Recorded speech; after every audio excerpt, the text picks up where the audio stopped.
First of all, I'd like to thank the Benwood Foundation for their work and their support of this emerging revolution, the good food revolution.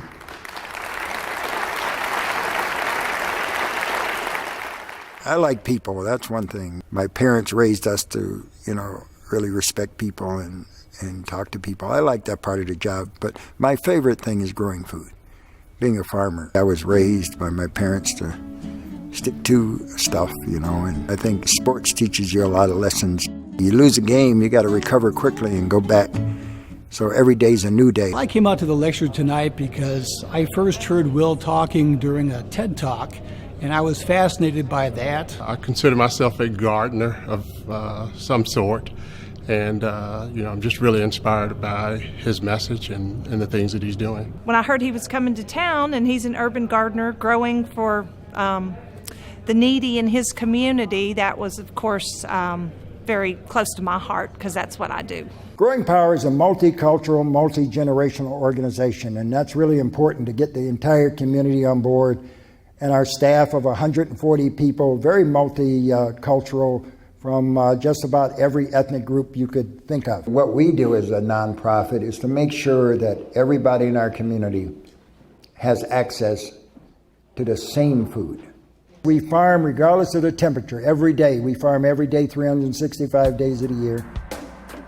We grow 150 different crops. I bought the last remaining farm in the city of Milwaukee back in 1993, so we're starting our 21st year of operation. We started with that one farm, and now we have 23 farms and 140 employees and 15 regional training centers around the U.S., 25 acres of greenhouses that we grow year-round in our climate. If we can do it in Milwaukee, you surely can do it in this part of our country where the climate is much milder. I don't know this city like you know this city, but I've spotted a lot of closed factories with a lot of vacant parking lots. So that's the stuff I look for when I go into cities. I'm looking at, if I was in the city, where would I farm? If there's a 12-acre vacant parking lot by a big closed industrial building that's been closed for 10 years, I'm going after that piece of land. Fair Share Urban Growers was invited by the Neighborhood Association to start a community garden out here. We found this big piece of property, and the comment everybody made was, well, that's a nice location, but what are you going to do with all that parking lot?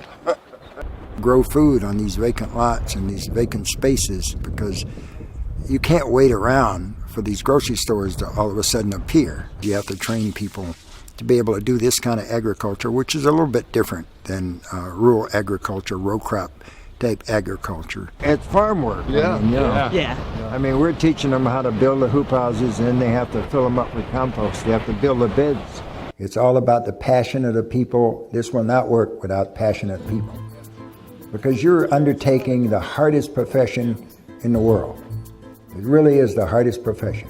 Food is the number one thing in our lives. We wouldn't survive without eating food, and eating really good food is really important, and I think people today are starting to understand that. Yeah, that's one of the things that us as farmers we don't do, is promote ourselves enough. We've been able to get the medical community on board, been able to get the politicos on board, and universities, a lot of top-down operators on board to look at a local food system as an asset to a city. Because every city has plans to become green and sustainable by 2020.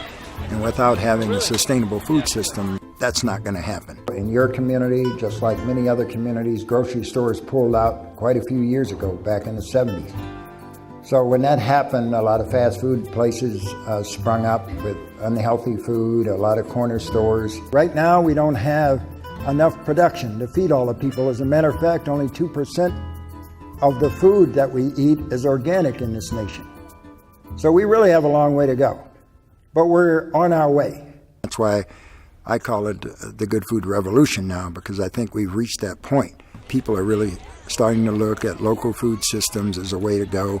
It doesn't mean that the industrial food system's going away or the large farms are going to go away anytime soon, but it's something that we should be working on and being able to give people a choice when they go into, say, a full-service retail grocery store to be able to buy local food, to have sections that say locally grown, so you don't have to spend 2 hours looking for labels. I've talked to Walmart and other folks about doing that, and that's our next step, I think, is to get enough production, because that's where it's at. When people put in gardens, some wonderful things happen. It just brings all these people together on that spot where they're going to do the garden, and relationships get built. Racism gets dismantled over folks working together from all different cultures around that community garden. So many wonderful things. The health of the community should improve.